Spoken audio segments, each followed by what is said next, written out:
समांतर श्रेणी में nवां पद कैसे ज्ञात किया जाता है। How to find nth term of an AP. समांतर श्रेणी का nवां पद कैसे ज्ञात किया जाता है। सर मतलब इसका मतलब ऐसे, जैसे मान लो हमने एक सीरीज दी आपकी कि 2 + 2, 5, 8, 11 एंड सो ऑन का मैंने आपसे कह दिया 26th टर्म क्या होगा बताइए, है ना। बताइए इसका 26th टर्म क्या होगा। तो हमें तो अभी नहीं पता, तो हम कैसे निकालेंगे ये चीज, आइए उसके बारे में आपको बताता हूं। तो ध्यान से सुन लो, मैंने आपको यहाँ पे क्या बताया, मैंने बताया कि समांतर श्रेणी कब होती है, जब डिफरेंस कॉमन होता है और इसमें डिफरेंस को अपन लोग किससे रिप्रेजेंट करते हैं, स्मॉल डी से रिप्रेजेंट करते हैं।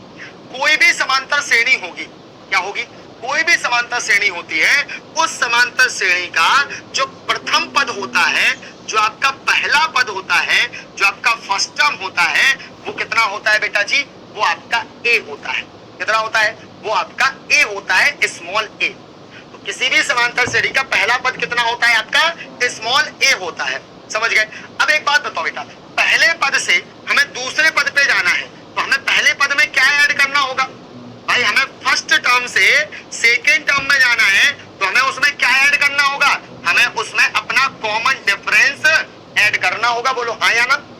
पहले से दूसरे पद तक पहुंच रहे हैं, तो फर्स्ट टर्म से हमें क्या ऐड करें कि हम सेकेंड टर्म पे पहुंच जाए। तो सर फर्स्ट टर्म में हम जो डिफरेंस है उसको अगर ऐड कर देंगे तो हम कहां पहुंच जाएंगे, अपने सेकेंड टर्म पे पहुंच जाएंगे। बिल्कुल ना, ठीक है। तो यहाँ पे भी हमने यही काम किया कि अगर मैंने आपसे कहा कि बताइए इस समांतर श्रेणी का दूसरा अर्थात सेकेंड टर्म क्या होगा, तो आप तुरंत कह दोगे ए में हमने डी को ऐड कर दिया, तो हमें क्या मिल गया, यहां से दूसरा पद मिल गया।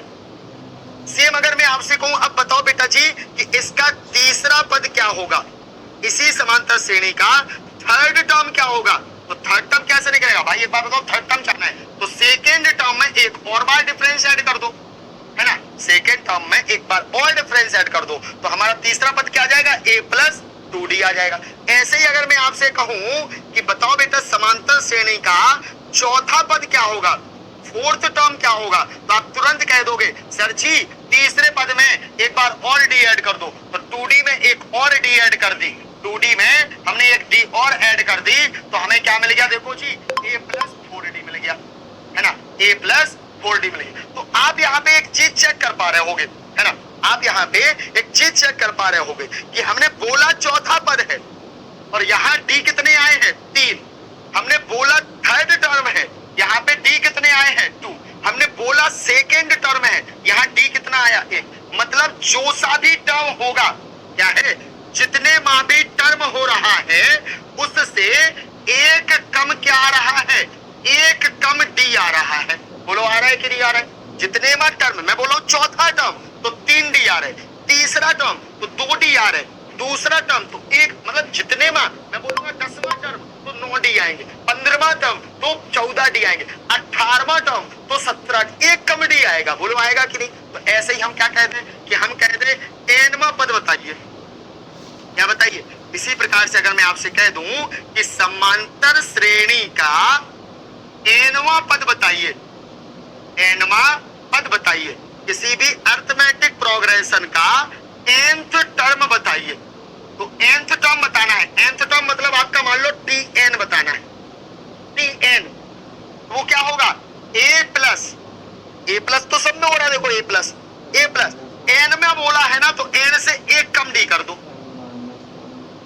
जितने मां पद बोलेंगे उससे एक कम, तो nवां पद बोला हमने तो n से एक कम d कर दो, तो यही आपकी समांतर श्रेणी के nवां पद ज्ञात करने का क्या हो जाता है, फॉर्मूला हो जाता है। और वो फॉर्मूला क्या है बेटा, यहाँ पे tn = a + n - 1 × d। मतलब क्या है यहाँ पे बेटा, मतलब हम ऐसे पहुंच गए हैं कि हमें nवां पद निकालना है। nवां पद पे हम कितने प्यार, फॉर्मूला रटने की जरूरत ही नहीं पड़ी, हम तो समझ के फॉर्मूले पे अपने आप पहुंच गए कि जितने मां पद कहेंगे उससे एक कम डी आना है ना, उससे एक कम डी आना है। हमने कहा बताओ 20वां पद कितना होगा, बताओ जल्दी से तुम लोग खुद अपने मन से बताओ कि किसी समांतर श्रेणी का 20वां पद कितना होगा, तो आप तुरंत कह दोगे सर जी एक कम डी, a + 19।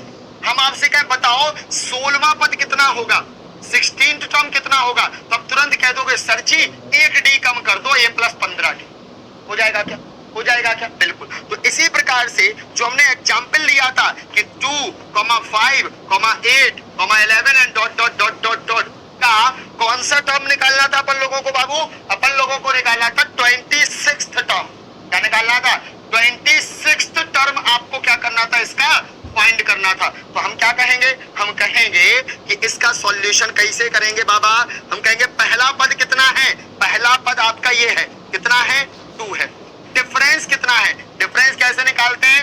T2 माइनस T1 is equal to T3 minus T2 करके। ठीक, तो चेक करो, दूसरे पद में से पहला जाएगा 5 माइनस 2, या तीसरे में से दूसरा जाएगा 8 माइनस 5 बराबर कितना आएगा? 3। तो D बराबर आपका कितना आ गया? 3। कौन सा टर्म निकालना है? 26वां। तो n बराबर कितना हो गया? 26। फॉर्मूला क्या पढ़े हो अभी? All just Tn is equal to a plus n minus 1 into D. ये फॉर्मूला पढ़े हैं कि नहीं पढ़े हैं? बिल्कुल। तो हमें निकालना है 26वां पद, तो n की जगह पे रख दो 26। तो T26 बराबर a कितना है आपका?